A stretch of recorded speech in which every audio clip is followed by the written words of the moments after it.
Hi, it's me, Daphne. Welcome to my channel. In today's video, I'm going to be doing the Where My Lore Started book tag. This was created by Carrie Can Reads. She just posted it today as I'm filming this, and hopefully as you're seeing this, because I really want to post this video as soon as possible. I'm not at home. I'm in a hotel room. I have a wedding tonight.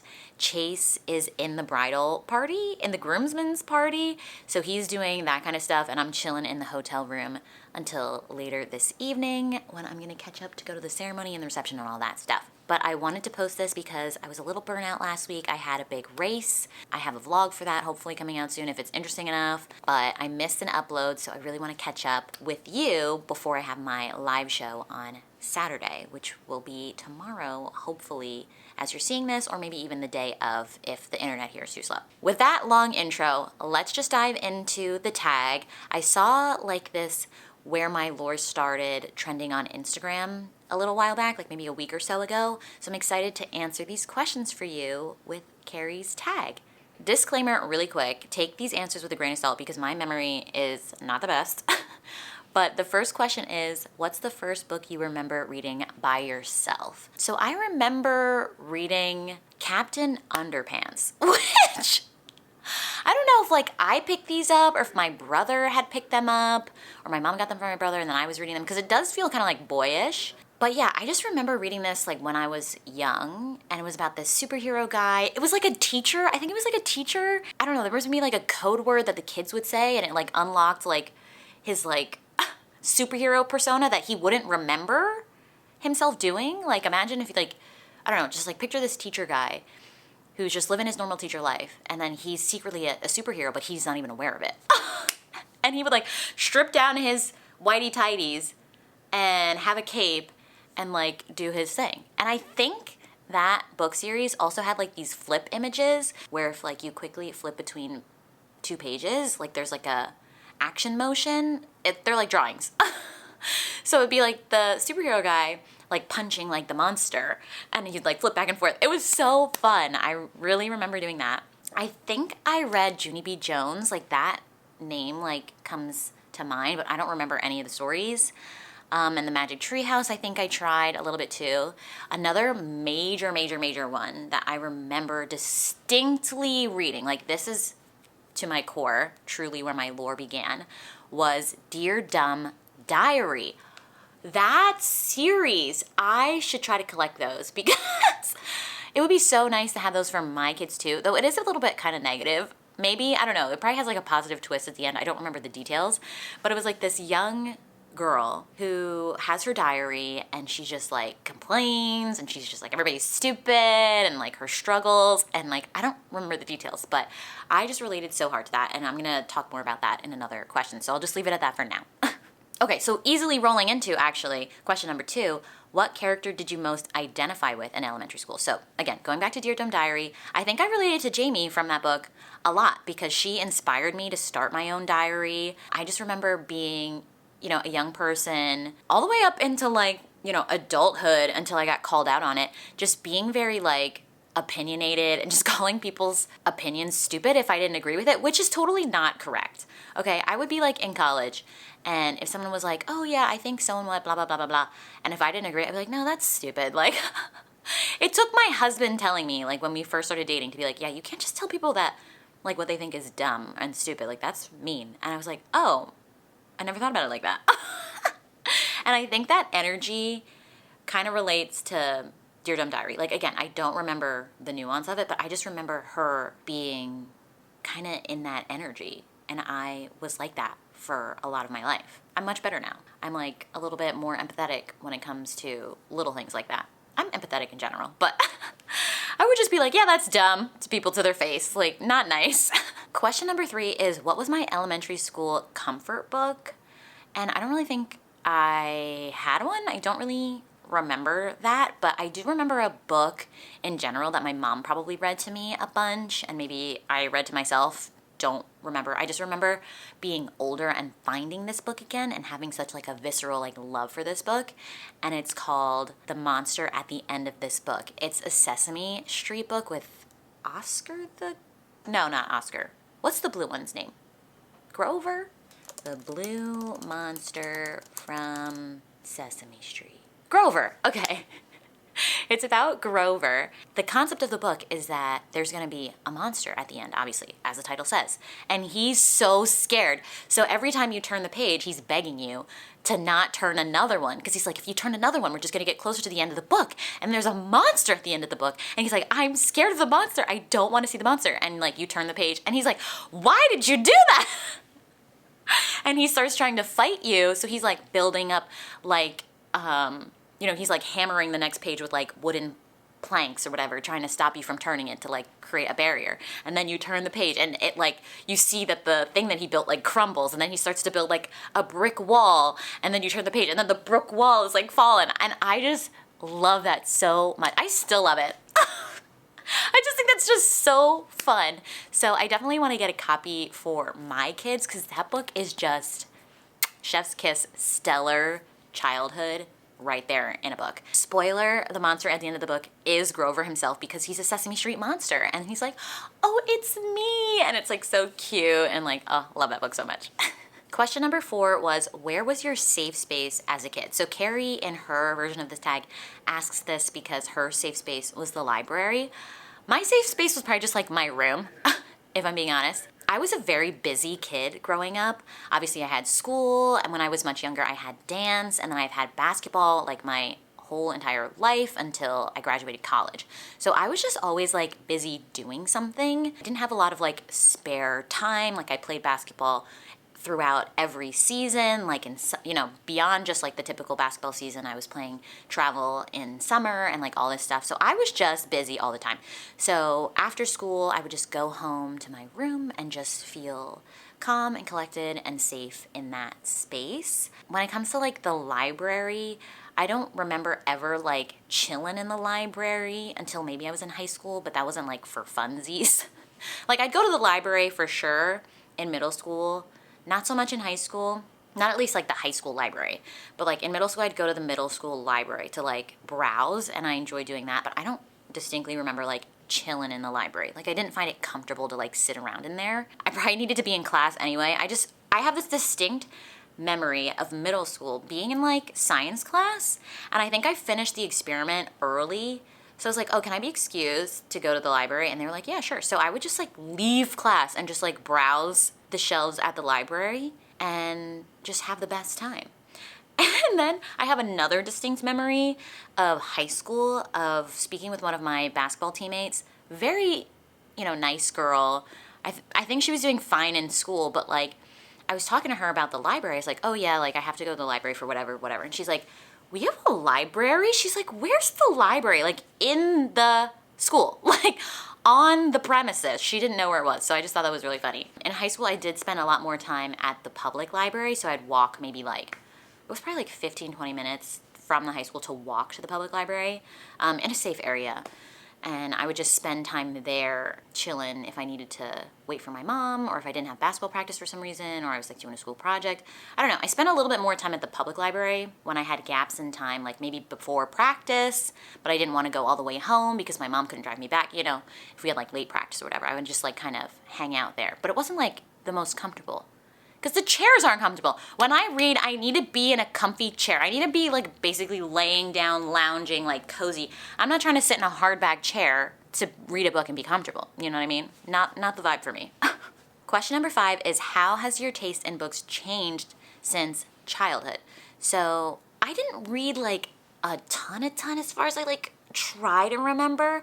When I was very young, like my mom always had books around and stuff, so books were always present, but I feel like the biggest shift was when I discovered the romance genre, and I think I get into this a little bit more in another question. But obviously the biggest change now is that I read so much romance. I absolutely love the genre. Obviously I'm reading adult books with adult content, definitely not the vibe for a child. So yeah, it's changed a lot. Question number 6 says, did you feel inspired to read by your school? And if yes, how did your upbringing encourage reading? So my school encouraged us to read in like the most typical way. They had book fairs, they had like reading challenges for the class, or like you fill out how many books you've read or whatever. But I think my main reason I got into reading was because my mom, she is such a big reader. She always had like books about the house. Like she, to this day, refuses to get a bookshelf. She just doesn't like the vibe of a bookshelf. For whatever reason, she'd just rather have like little stacks scattered across her home. And now she reads a lot more audiobooks, so she doesn't have like that many physical books to like find a place for in her space. Yeah, I just remember her being such a pivotal example for me with my reading. And I remember like finding one of the books that she owned, which I'll talk about more later because all these questions tie together. But yeah, definitely my mom's reading habits encouraged me to read as a young person and further into like my young adult life. Question number 7 is, what book have I wanted to return to lately? So a book I read in school that genuinely effed me up, but I want to try again is The Kite Runner, okay? I read this I had to have read this in high school. Like, this is definitely too mature for middle school. The content in it is triggering 100%. And I just remember being slightly like traumatized a little bit by that content, like totally surprised and like taken aback and just shocked because it wasn't anything I've ever read before or anything that I'd had to empathize with before. Like, it's a very new experience for me as a young person, and I just really want to give that another try as an adult, as someone who's more capable, as just someone that's more equipped to read that kind of story. So yes, I definitely want to get back to that. I physically own it already, but I just haven't been emotionally ready to tackle it yet. But I do want to sooner than later. And then just like a bonus answer, a book that I already returned to recently that I enjoyed was The Host. It's like one of my favorite YA books that I read in high school. It's by Stephanie Meyer, the same writer of Twilight, and I read it again maybe like 2 years ago now, and I still love it. The nostalgia of that book, I just love it so much, and I wish there was a second one so you could get more of the romance with the main couple in it, but I've heard Stephanie Meyer say that the series would be too deadly, like too dangerous. The world is too dangerous, and she didn't want to risk her characters, so she just never wrote another one. Though she keeps writing Twilight spinoffs, which I don't need, and maybe some people are asking for, but I don't think we need that.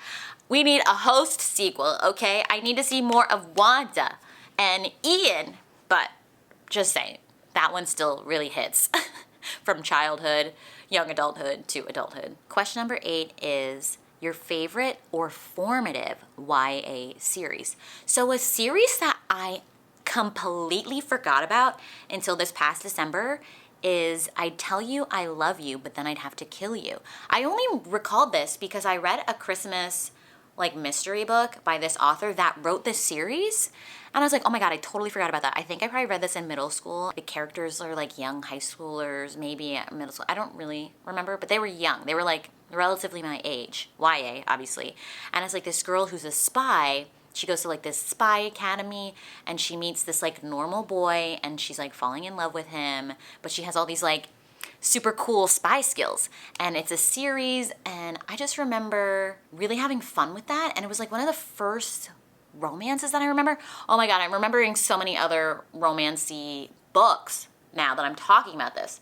So that's probably like the youngest one that I remember though. But other ones that were probably like young high school age that I was reading, or maybe middle school, don't really remember, was that that one vampire series. I think it was like Crescent. It was, I could look it up, but let me look it up. Vampire moons on head tattoo. Marked. Oh my god, why am I so good at Googling? Google is an amazing place. Okay, so I read this series called Marked. The first book, okay. And then I read this other series where the first book is called Marked. And I was like, these vampire high schoolers or something? And they had these like moon tattoos on their heads, I think. Yeah, it says a vampire tracker marks her with the crescent moon on her forehead. 16-year-old Zoe, blah, blah, blah, blah, blah, enters the House of Night, learns that she's not her average fledgling.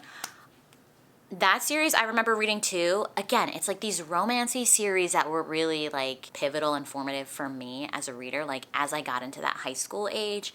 I can't really say anything for elementary school. I have a bad memory. I don't really remember anything. I don't think I was reading anything crazy in elementary school. It was once I got into like these kinds of romance series that really got me more into reading. So I remember this one. And then I read, what else did I read?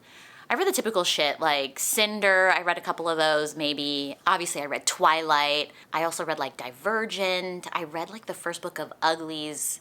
I distinctly remember picking that out at the library in middle school. I think I maybe read the first Maze Runner. I don't know, but anything that had like a touch of romance in it was super formative for me, clearly. Oh my God, I have more. Okay, so more into high school. This is when I had my awakening, okay? Like sexual awakenings for romance books. All those other ones were like tame, you know, very YA fade to black. But then when I was in freshman year, like a young high schooler, I found, and this goes back to the other question earlier that I said I'll revisit, I found The Flame in the Flower, which is a historical romance, in my parents' house. Like, obviously I lived there at my house. It was one of my mom's books. And I was like, oh, Mom, can I read this? And she's like, of course, dear, you can read it. And I was like, what is happening? It was like the first like steamy romance I read. This is a bodice ripper, so obviously it has its own kind of like questionable things, but like obviously bodice rippers had their moment in time. They're kind of grapey. We'll call it grapey. It's a bodice ripper. But I just remember being like, holy shoot, I really am interested in this. I am very interested. So I read that like a bunch of times. And then I distinctly remember being at the mall, right? Being at the mall with my mom in high school. I was probably like 15. And we went to Borders. Borders, guys, before Borders was gone. Okay, for context, I started high school in 2009 and graduated in 2013. So that's like my window in time, okay? So Borders was still a thing. We were browsing around and I was like, I want to get a sexy romance. I think also prior to this, once I read The Flame in the Flower, I was visiting the public library a lot more and like checking out, I was literally checking out probably like the max amount of books I could, probably like 5 to 10 historical romance books just so I could read the steamy scenes.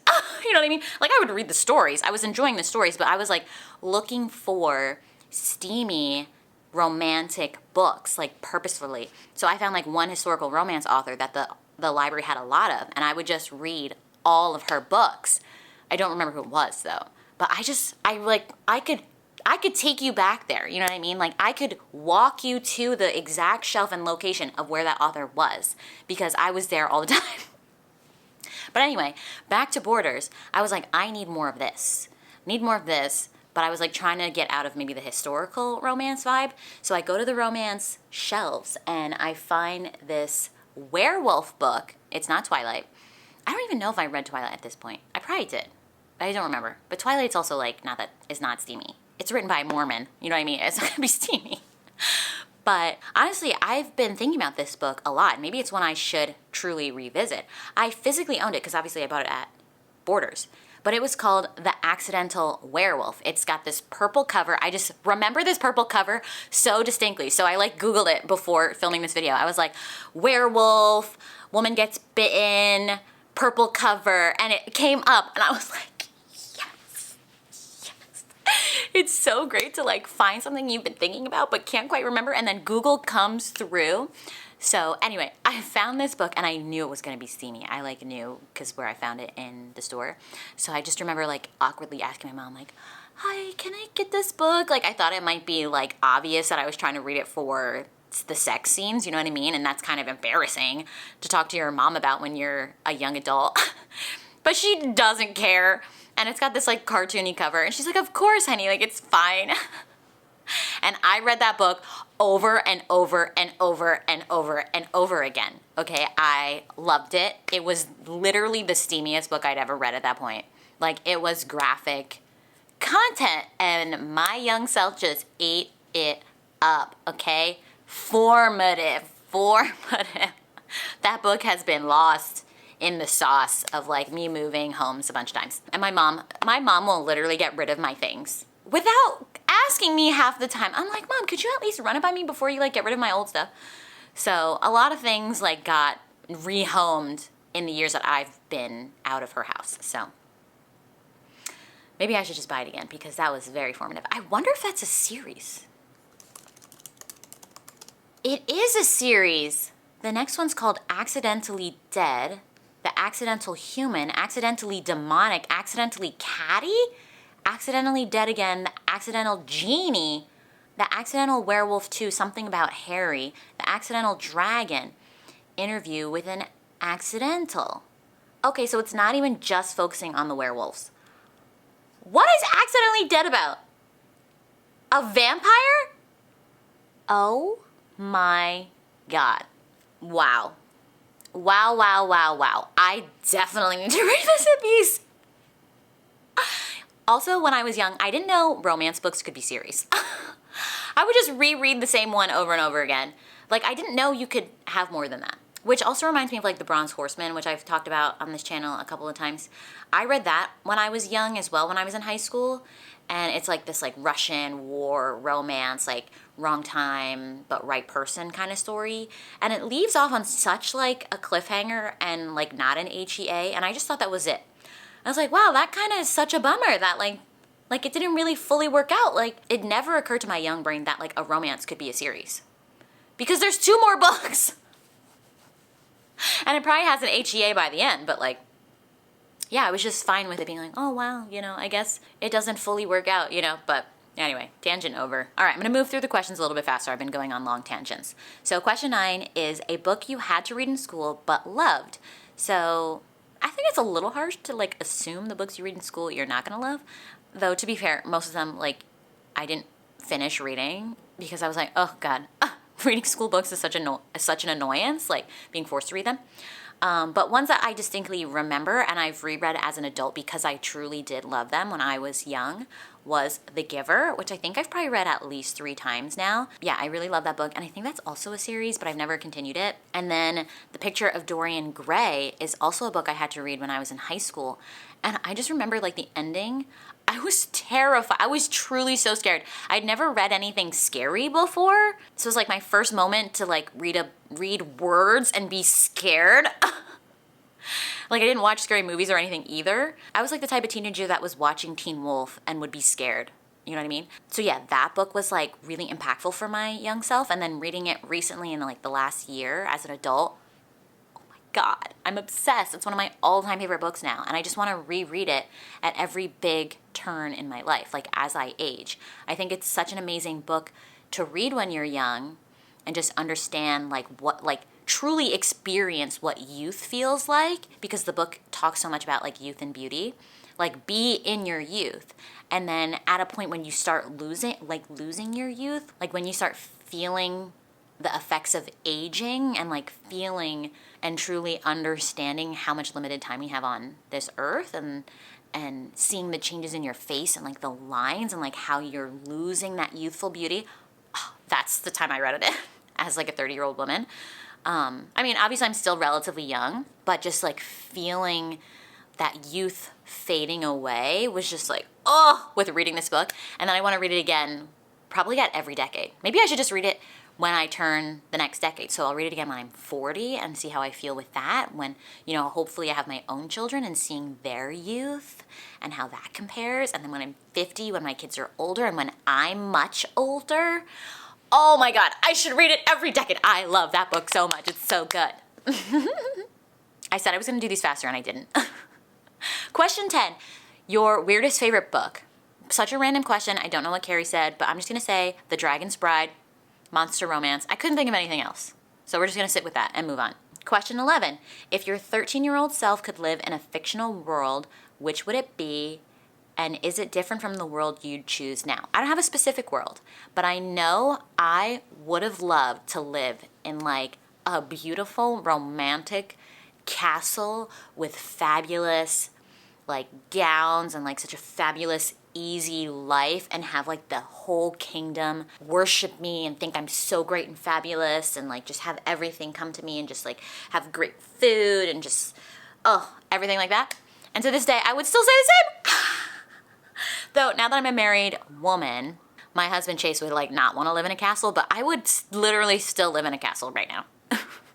And I still want to be beloved. And that's part of the reason I make these YouTube videos, because I just love sharing myself with people and it being received well. You know what I mean? I just want to be well liked. I just want to be loved. And I just want to be, you know, when I was young, and like, you know, whatever, still, I'm like, I would just want to be famous. You know what I mean?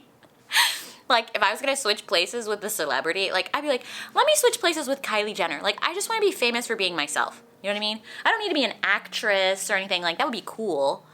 But I just want to be famous. And obviously that comes with its own problems. Even on this small YouTube channel, sometimes I like feel a little bit of pressure. But you don't know what you don't know. I don't know what the problems of being famous are because I've never experienced it. But yeah, I feel like I'd still want to live like in a beautiful castle and just have the easiest life where I don't have to work.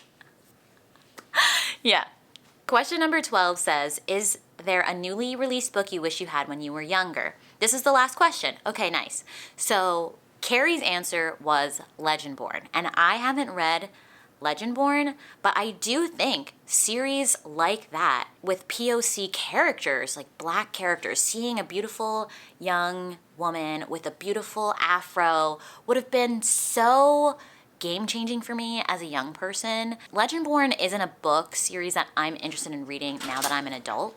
Oh, here's my husband. Hello, honey. Hello. You look very handsome. You got your corset, or your, what do they call it? Boutonniere? What do they call it? Here. You look so See you, handsome. Okay. What was I saying? So like I was saying, Legendborn isn't a series I'd necessarily read now as an adult. I'm just not interested in YA. But I think it would have been great to have when I was young, because up until like pretty far into my adulthood, I was pretty much only reading white stories by white authors. And it took a long time for it to occur to me that I could find diverse stories, where I could find stories about black people or non-white people. And it took me a while to consciously decide, like, oh shit, I gotta like look for those things on purpose, because they're not as prevalent when it comes to being in your face, you know what I mean? Like, growing up, and probably all the books I talk to you about are books about white people by white authors. And that's just like all I knew. That was all that was available to me. That was all that was like on the shelves that I saw. I recognized that. I recognized all these stories were about white people, but I was still able to like relate to a degree. So it didn't bother me that much until adulthood, when I realized like, yeah, that's kind of weird. Like, I don't know. It just took so long for me to notice because it was just such a norm. And that's sad. It's sad that that was so normalized that I couldn't even expect, that I couldn't even like imagine non-white stories. So I think things like that, like Legendborn and just more POC characters by POC authors, would have been so amazing in my youth, because I truly did not experience that at all, as far as I remember.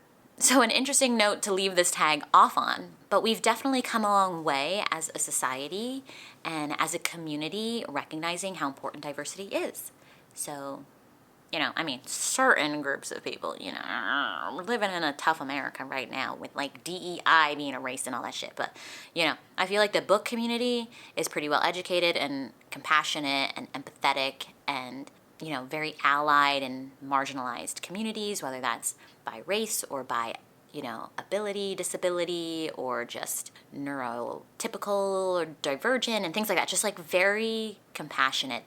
There's so many types of people on booktube that it's hard not to like empathize, because we're all so different. So yeah. All right, so that's it for this tag. It took me a little bit longer to film it than I expected, but I'm gonna export this footage, get on my computer, and start editing it up right now. So I hope you had fun hanging out with me. Let me know if you have any fun answers to the questions as well, or if you want to do this tag yourself, feel free to be tagged. I'll probably tag a couple of my friends down below in the description as well, and I'll tag the creator of this, Carrie, so you can watch her video. But that's all I have for now. If you enjoyed this video, please feel free to leave it a thumbs up and subscribe down below if you haven't already. I would greatly appreciate it, and obviously it helps out my channel, and I will catch you in another video. Bye!